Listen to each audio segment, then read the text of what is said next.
Hi, it's Darwin, and today I'm going to be talking about the process, the inspirations, and everything in between for the making of my album, Last Living Angels, that came out on December 12th because it's the official 1 month release, and I thought this would be a good way to give more information and more insight into the project that I put out. So I wanted to start by going through the track list and kind of giving a backstory into how each track got their name. The track list goes as follows. Track 1 is going to be Corporeus Prodromus. Track 2 is going to be Haze 1941. Track 3 is Son of the Soil.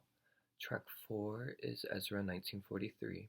Track 5 is Angel of Anthracite. Track 6 is Sanguine. Track 7 is Sawtooth Oak. And track 8 is Omen. With that being said, I'll kind of start by sharing this flowchart that I had made that was helping me to conceptualize the tracks from the form of the writing of the concept into actual track list names and kind of separating out the themes that I wrote about and trying to portray them in a manner that felt accurate, which was kind of a challenge because I had written so much about it might be like 8 to 10 pages for the concept, and trying to get that into 8 tracks.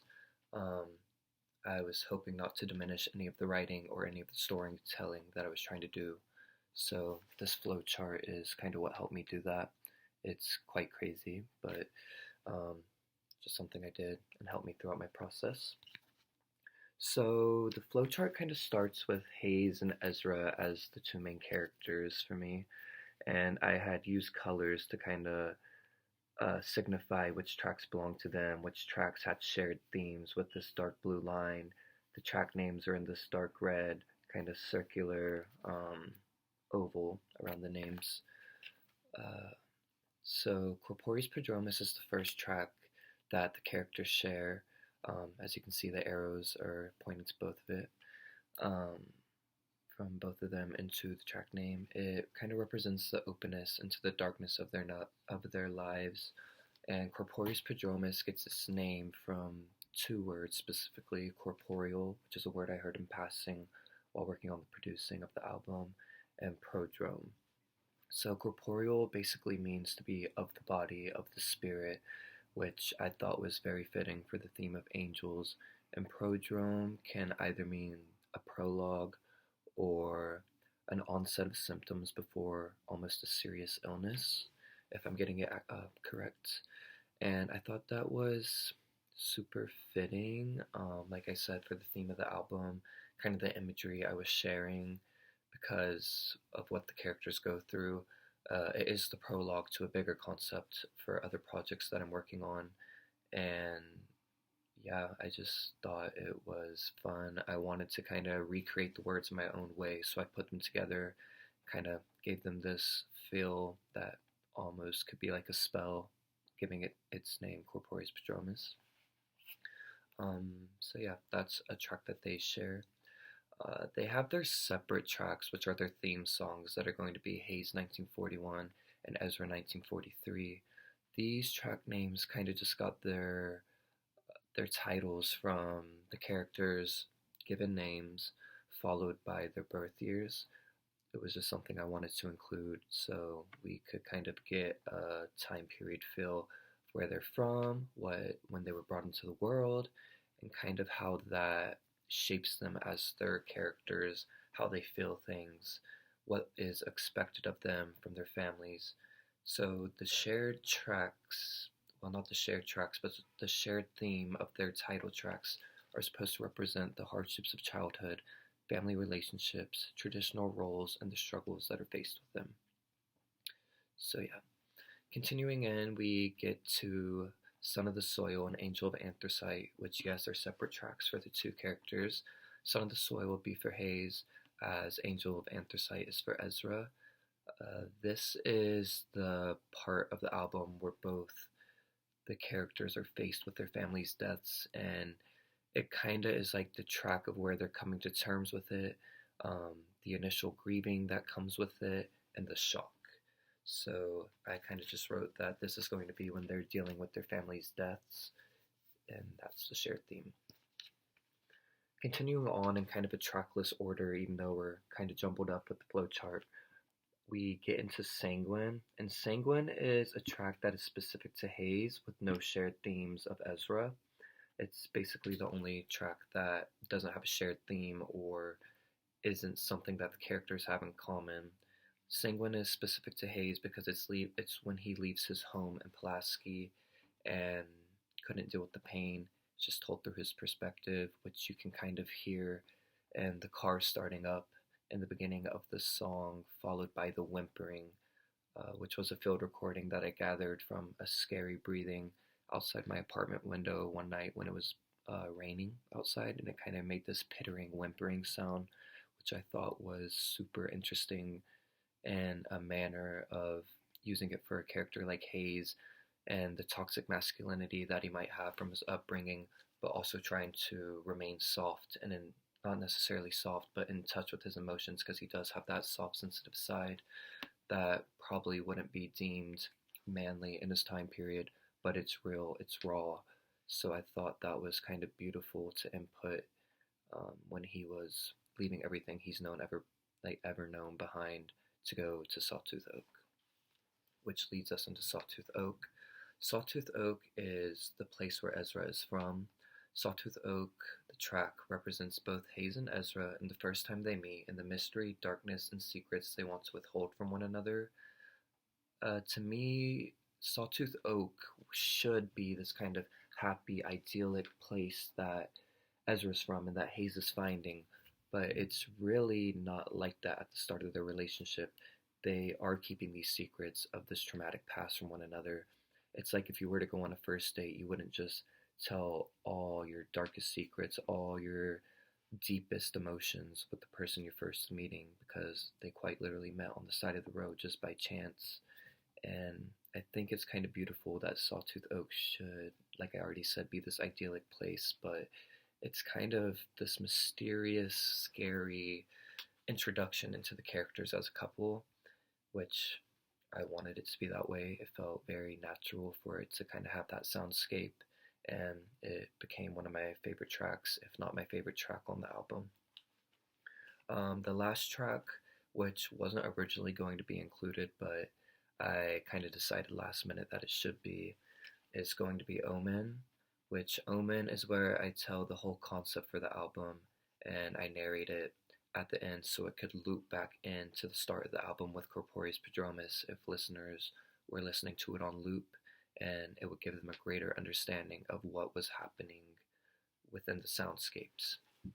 And I really wanted it to be at the end of the album because I wanted listeners to be able to create their own ideas of what was happening in these drone tracks. It could, there's a lot of sounds that are included that already create a natural story without one even being told, but I wanted to share my concept at the end because it was something new and fresh that I haven't necessarily seen myself with concept albums, especially in terms of a track list type of scenario.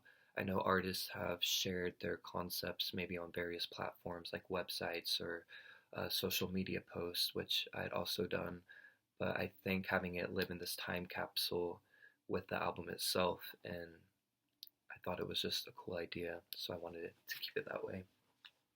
And the name Omen I chose versus Last Living Angels because I wanted, Omen represents that it's like a sign before something bad is about to happen, which is kind of almost like a foreshadowing into future projects that I want to continue working on. And Last Living Angels was the original concept name, but it just became the album title because I felt like it was a sick, overarching title versus a track name. For more about like track names and kind of where they got their names from, we have Son of the Soil, like I already mentioned about, but Son of the Soil is Hayes' upbringing, and it kind of represents his agricultural background and growing up with farmhands. Ignore the horns honking if you can hear them. I live in New York, so I'm sure there will be various noises that happen throughout the duration of this video, but we continue on anyway. So yeah, that's Son of the Soil. Angel of Anthracite got its name from anthracite being a type of coal, and sorry, and Ezra being a coal miner's daughter. She was also referred to as being born to an angel to being born as an angel to Willow and Banks when she joined the world. So I thought that was kind of a fun little addition that lined up with the concept itself for her title track. For sanguine, sanguine is a word that has a few meanings. Sanguine, to me, the definition that resonated most with me for the making of this album was it means to be optimistic in a particularly bad situation, which is kind of what Hayes was when he was leaving his home. Not that he was necessarily optimistic, he was quite literally leaving because he couldn't handle the pain anymore, but it almost has this optimistic feel, this brighter tone before we get into Sawtooth Oak, and I I just thought the name was super sick and not quite a word I hear as common. And yeah, Sawtooth Oak got its name from a street sign that I had seen in one of the various neighborhoods that I visit or have visited, and I just thought it was a sick name for this fictional place for the characters to meet at. It sounds beautiful. I believe it's a type of plant or tree, which kind of represents what Hayes and Ezra are going to start together. They're planting the seeds to create this beautiful life together, or so we hope. So that's kind of where that name got from. And yeah, that's kind of the flow chart um, that helped me, like I said, conceptualize from the writing into track names. And yeah, it was super organizational for me to be able to do that.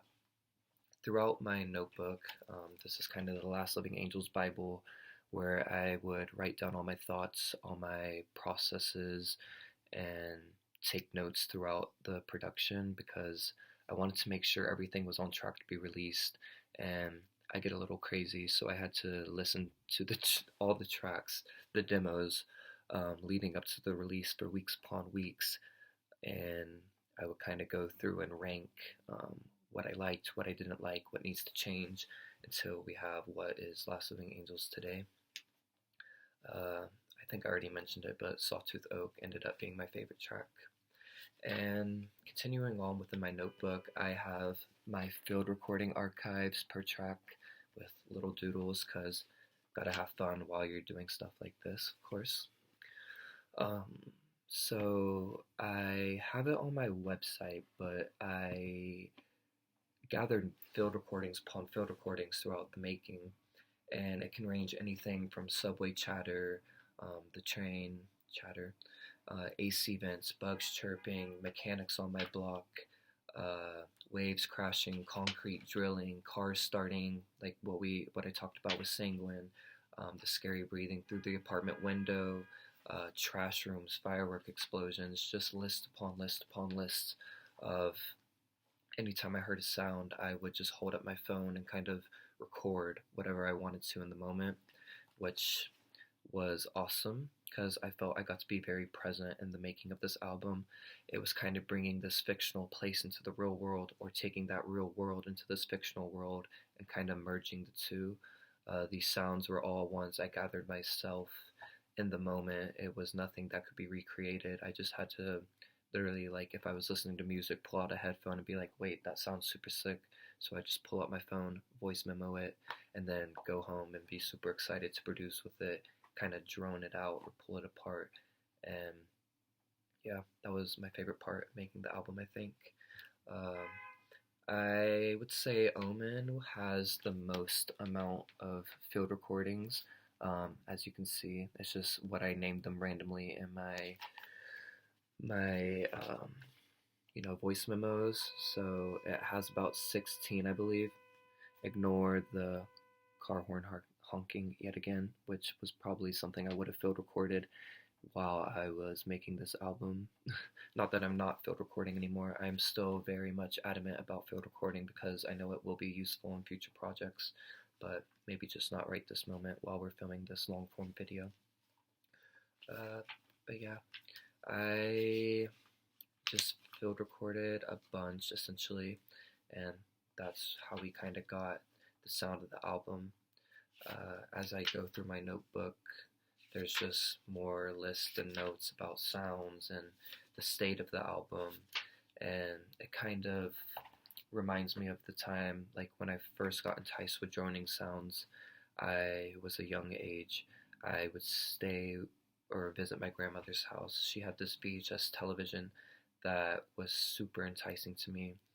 The static whirring, the imagery it possessed, which I've said on other platforms, or the AC vent within your own home. It kind of creates this wind tunnel or the sound of wind. I would sleep with overhead bathroom fans on that were next to my room so I could hear the hums through the wall.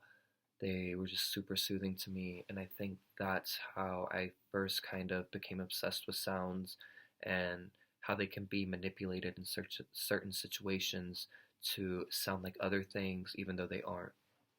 And I remember before I lived in New York, I was visiting my friend for Fashion Week because I moved here because I model, and I was visiting for a Fashion Week, and I remember being in his house, and he had the most beautiful droning sound from his air conditioning vent that I slept through. It would turn off and on throughout the night, and it was kind of like you get these breaks, but then you get these um, insane spurts of this beautiful sound, and it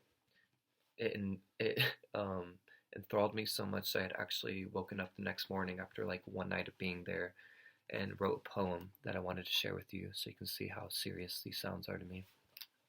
And the poem is called Southern Swarm, and it kind of goes like this.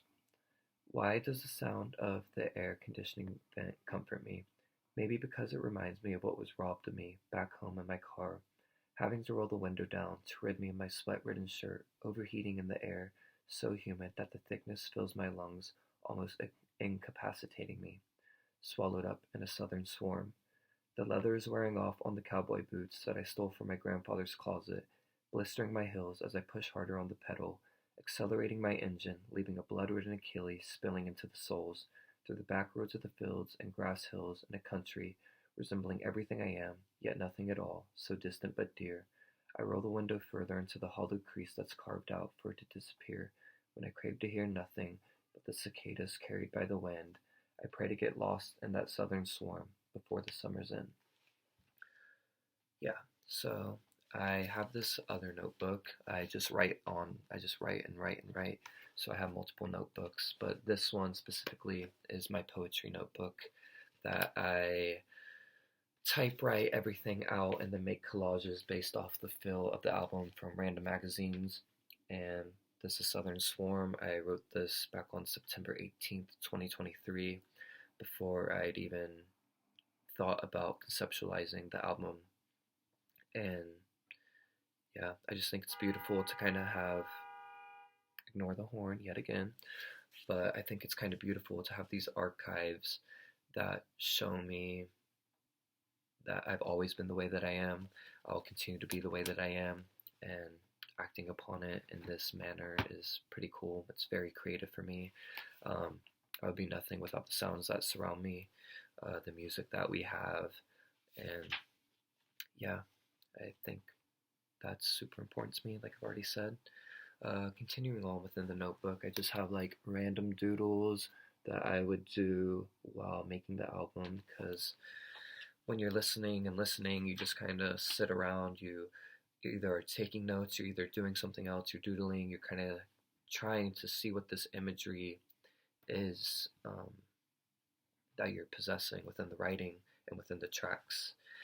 And one thing that I want to mention that I think is special to me is that the album I would call my Silver Blue Hazy Daydream, because it always felt like this sort of daydream that wasn't realistic until it was actually put out, which I think is kind of why I edited the promotional photos and the album covers in this certain same manner with every post, because it was this daydream, it was mine, it felt like this silver blue color because the characters are going through these kind of melancholic and moody situations, which is so often associated with these tones of blue. And so I would edit my photos in that manner up until the release date. On the release date, I stopped editing in the silver blue because It was no longer a daydream, it was now reality. So I guess that's kind of an interesting tidbit, kind of where the color scheme comes from for the album. And another thing that I hadn't done but was going to do while promoting was going to use the phrase for when we didn't have the words to represent Hayes and Ezra, and not only Hayes and Ezra, but kind of the sound of the album, because it is ambient, it is drone, and it was kind of like for when I didn't have the words to tell their story through lyrics necessarily. They didn't have the words to tell each other about their backstories. While I could have easily made words and kind of created a lyrical sense or feel for this album, I decided I didn't want to. Besides, I think in Son of the Soil, I do sing one little part where I just say sun and soil over and over, kind of in like this calling out for help from Hayes, um, because it felt right. I didn't want to just add meaningless words that I didn't feel like were associating with the tone and the themes of the album. That's kind of why Omen was included. I wanted to tell the story there. I didn't want to tell the story through the lyrics. I wanted to tell the story through the soundscape, because this is their backstory. We don't really know them. Well, now we do. But like when I had written Last Living Angels, this idea came to me from an original concept that I had written that me and my friends had dreamed up back home.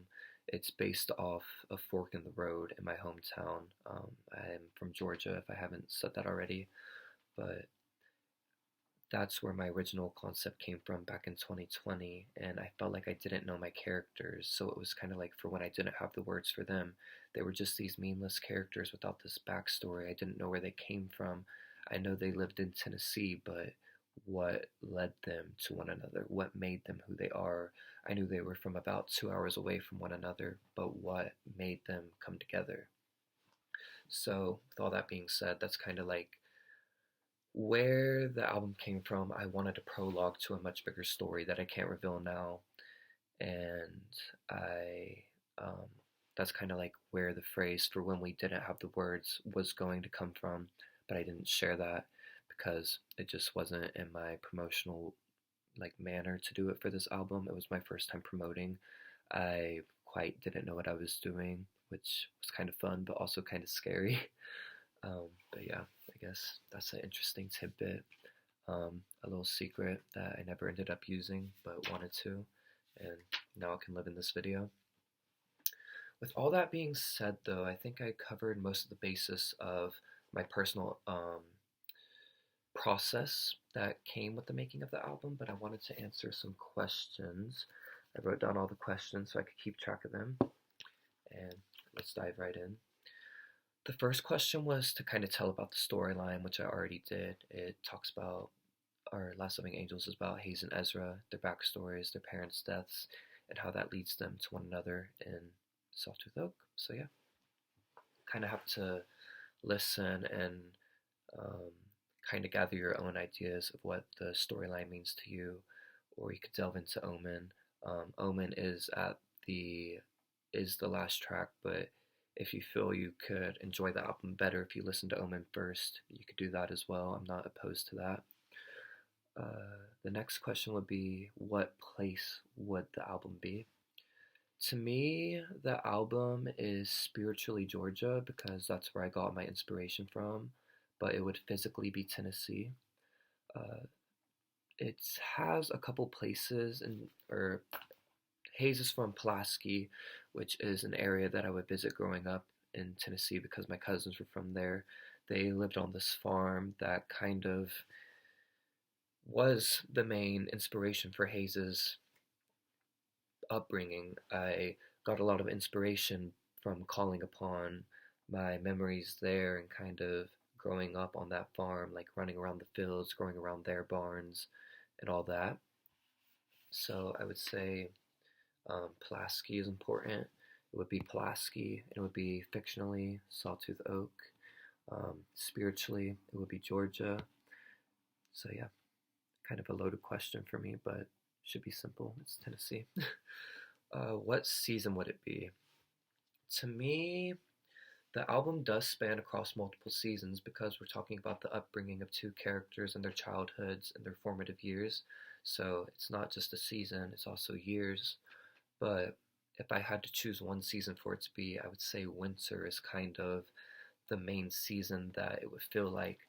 Um, I purposefully released Last Living Angels on December 12th because I had written that Everett, which is Hayes' father, died on a crisp mid-December dawn. So I thought it was super cool to kind of release on a crisp mid-December dawn. Felt very full circle. Um, and Hayes is the first character that I kind of wrote about and the one that I feel the closest to. So I just kind of wanted to pay homage to his upbringing. And I think releasing in the dead of winter is always beautiful. It's kind of dreary, it's dark, and yeah, I think for this type of genre, it's perfect to do that and kind of just give into it and create the storyline and make it feel like just kind of create the soundscape with the soundscape that is happening in your everyday life or like scenescape, you know? What furniture style would it be? Is kind of a unconventional question that I sort of loved. I have a story about this. I would say that the furniture style of Last Living Angels would be this old antique wooden chair that I'd gotten off of Facebook Marketplace. And it's the chair that I produced most of the album within until it collapsed on me. The chair was already in bad shape when I got it. It was free from Facebook Marketplace, but I think I paid about $10 for it to get driven to me. And when it had arrived to my apartment, it had these legs that were snapped off, which I was unaware of. But I was like, this could be an easy fix. I grew up with a dad that would fix things around the house, so I knew I could handle doing that myself. So I ordered some wood glue, and I kind of just put the chair back together so the legs wouldn't snap off, even though it probably was from wood rot and it was inevitable in the end. But I produced most of the album in that chair, like I was saying before I went sidetracked. But I produced most of the album in that chair, and kind of leading up to the album, a week before the deadline that I had to finish the album for myself before the release, the chair collapsed while I was playing this guitar. I was doing some experimental stuff with the amp, and the chair collapsed, which I was a little bit pissed off about at first because I still had work to get done and I was getting stressed. I had this deadline and I didn't want to produce in my bed, which I would sometimes do. I mean, this is my studio, so I would either produce at my desk, which this computer is sitting on, or I would produce in my bed if I wasn't feeling like sitting at a desk. But yeah, I was getting stressed because my chair collapsed. I had to find a new one, and but it became this full circle moment. Last Living Angels started in that chair, and Last Living Angels basically ended in that chair. I think it was kind of like my guardian angels or the chair itself kind of telling me like the album is done, stop stressing over the little details. You've done everything you wanted to do, you've done everything you can do, and it's kind of perfect in the way that it is. So the chair was like, we've had enough, let's stop. Which of course I didn't stop, I bought a new chair, but I think it was kind of a sign that this is perfect for release. You've done everything you can, as I've said, and I think that's kind of beautiful. It's full circle. And so shout out that wooden chair. You would be the album to me. Don't know where you are now, but yeah. The next question would be, does it have a main character or main villain? As I've kind of said, the main characters are obviously Hayes and Ezra, with the side characters of both sets of their parents. But the main villain would also kind of be themselves because they're trying to withhold this information from one another. They're not trying to, like, they're just withholding things. They're not able to communicate, which would make their love blossom so much more. But because of that, they're kind of their main villains because they're not dealing with their griefs in this manner that they should be. That could help them out a lot if they, could just be together and talk about it that way at the start, because they're in these situations where they're alone, they're in their solace, and they don't have many people to talk to, which kind of makes them do these obscure things that they shouldn't be doing. But yeah, they're the main characters and the main villain. Where I formed my aesthetic and how it came to be is the next question. I would say my aesthetic came from growing up in the South, um, which I guess kind of naturally shaped this Southern Gothic aesthetic that many people are acquainted with. I grew up on somewhat of an abandoned farm with a decaying barn in my backyard. I would spend most of my time there. I would take photos. I would go into the barn, and my mother would always warn me that the barn might collapse on me, but I wasn't really scared. I was just like, it's not going to. I trusted it. Um, Run around fields. Yeah, so I guess I would say my aesthetic just kind of came from my upbringing, and then it kind of became like this new aesthetic, like randomly, as like that people are obsessed with now. People back in my hometown are wearing camo everywhere. They're, you know, doing all these things that I see all over Pinterest and Tumblr all the time. So I think the aesthetic of coming from Georgia is just kind of very natural. It shapes who you are. It's all you've ever known. Another part of my aesthetic, I would say I like to have this kind of antique feel with everything that I do. If you can't tell within my room from what you can see, I think that antique stores are very inspirational for me. I would spend most of my time growing up not like going out. I would go to antique stores and roam around for hours. And I remember when I was in college, I would go to antique stores in between my lunch breaks and kind of just buy portraits of Jesus or like these wooden crucifixes or these things that probably have mold on them, but mold poisoning is, probably inevitable when you love antique stores. Hopefully that's not the case, but you know what I'm saying. So I think this kind of antique feel is kind of how I've always shaped the decor and like what I've been surrounded with. Grew up in a very old house that had that barn, and growing up with rural decay all around, it kind of shapes how you see the world. And yeah, I think the antique store kind of synopsis also comes hand in hand with kind of like paranormal, which I think could kind of be like where the darkness of the editing styles and the sounds that I'm creating can come from. When I had gone to this antique store one time, I bought this angel metal plaque that was something of like a Valentine's theme, but I thought it was beautiful, so I bought it. And angels, of course, is very on brand for me. I had brought it home and put it into my room before I went to my guitar lessons that I was taking to at the time. And a few hours later, my dad had called me asking me if someone or if I was upstairs in my room. And I said, no, I'm on my way back home from guitar lessons. Like, I'm on the highway now. And he said, well, it sounds like someone is up there. So he went up there with our two German shepherds and was trying to get to the bottom of who was up there. Obviously, probably going to beat someone up if they had intruded within our house. Um, but no, it was probably just the antique plaque that I had introduced into my room with the rest of my trinkets. So I think growing up with many experiences of paranormal or almost ghostly type of interactions kind of created my aesthetic as well. Yeah, kind of a long-winded answer, but hopefully it gave you some more insight into me. Um, what's my goal in putting out my art?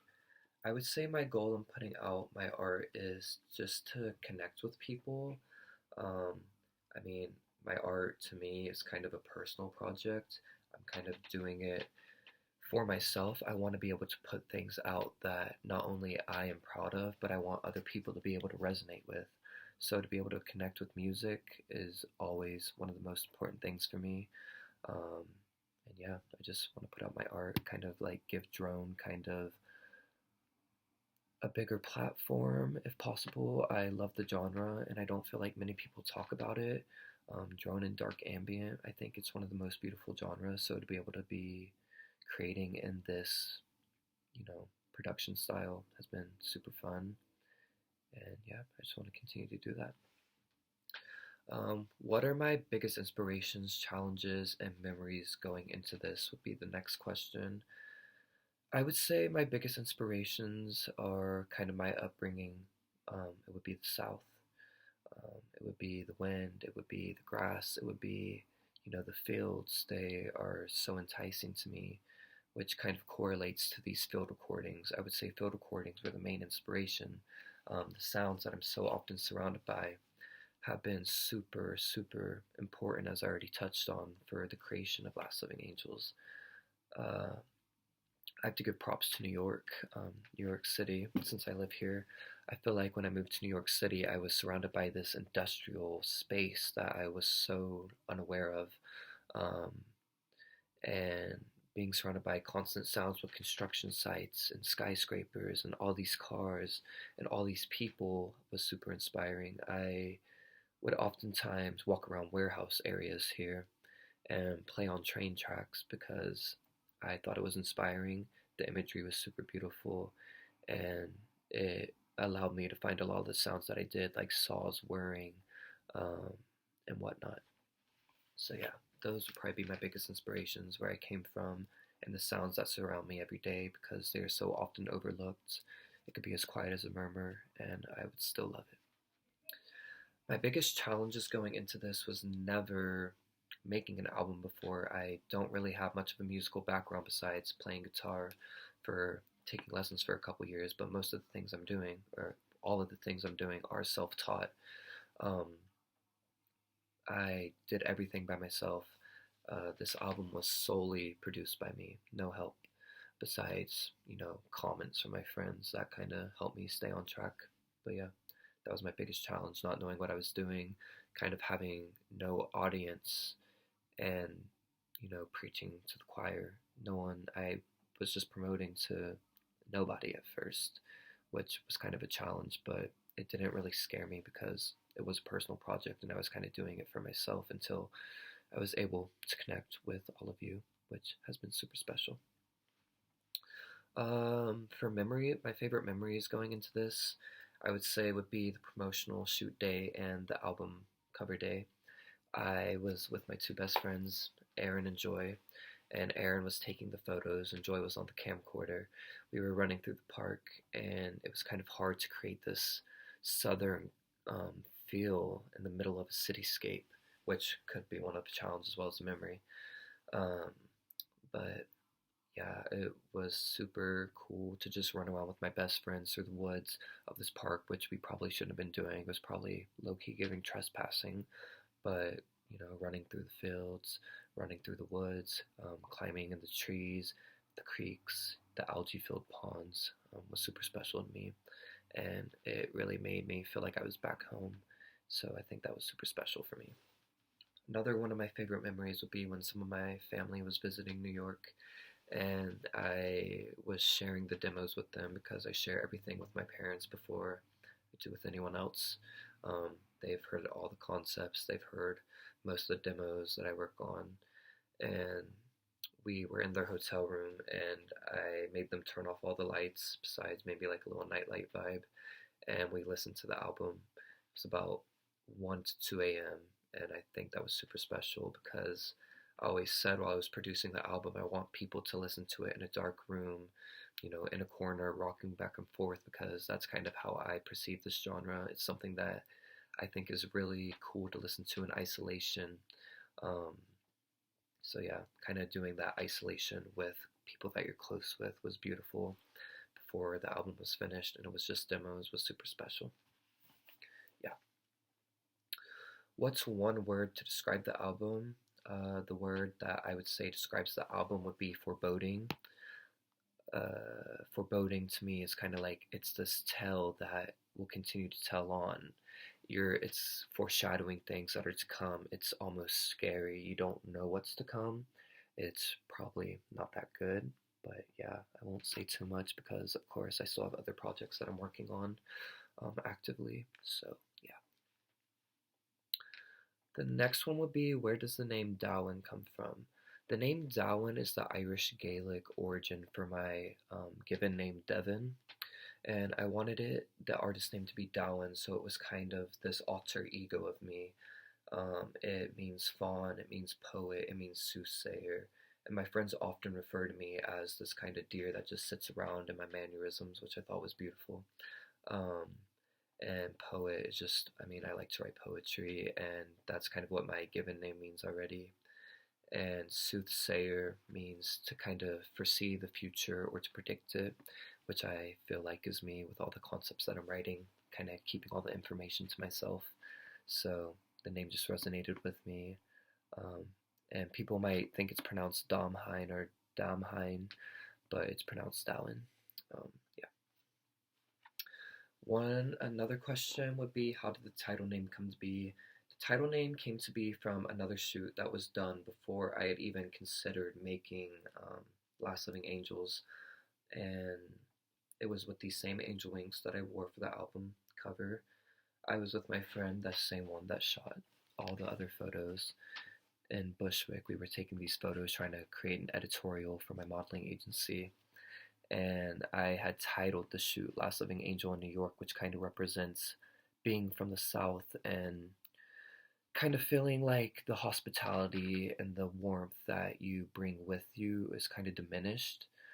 Like the soft clay has been thrown into the kiln and your shell has become hardened because it has to. So it kind of felt like I was literally the last living angel in New York. Mind you, everyone I've met is great, but at first it was kind of a culture shock um, to be in a huge cityscape from the middle of nowhere. So that phrase always kind of resonated with me, and I had made it my Instagram bio or many other platforms' bios, and it stuck with me, and I thought it would be a sick um, title for a project such as the album. And to me, Hayes and Ezra are kind of these last living angels. They're kind of like an extension of me. They are trying to remain calm. They're trying to remain gentle. They're trying to remain kind, hospitable when they're going through all these dark times. And I just thought it was perfect. So yeah. That's kind of all the questions that I had to answer. But I had one thing that I wanted to share, which is kind of like a personal question of my own that I'm not asking myself, but I'm just kind of sharing because I'd written about it on Tumblr while I was producing. If you could add smells into music, what smells would you add? I guess I'm asking myself.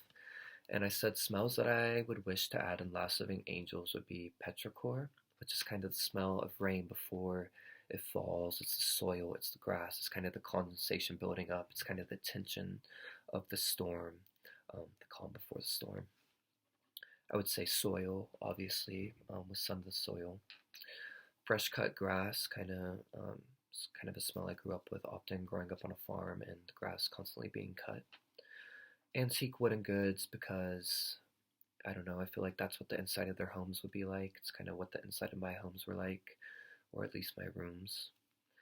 I would say smoke and diesel, they can kind of go hand in hand, whether that's with Everett's truck that Hayes is driving, or when the coal mine detonates an angel of anthracite.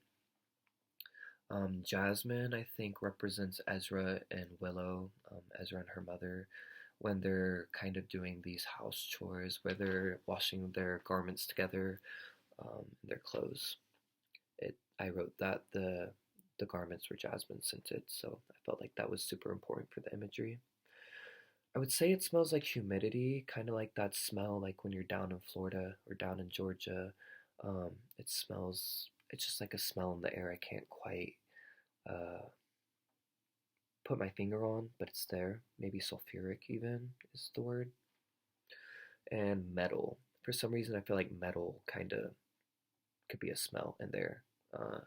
I spend a lot of my time, like I said, around these warehouses, so seeing like all these workers working on things as I passed through the gates that were open, I think kind of added to the imagery and the smells that I was envisioning for the album.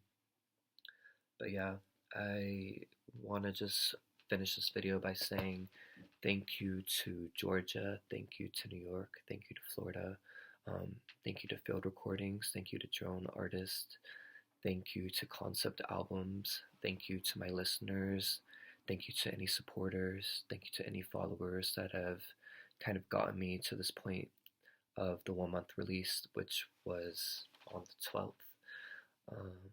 And I can't thank you enough. Everything has been so special thus far, and I can't wait to share the projects that I'm already working on, the projects that I hope to continue working on. And yeah, it's been super exciting for me. It's been such a sweet release. And thank you if you listened to this video. I know it's kind of long, but I wanted to do this to give insight to my inspirations in the process. So thank you for listening. Thank you for everything. This is Damháin. I'm signing off. And yeah, this was Last Living Angels.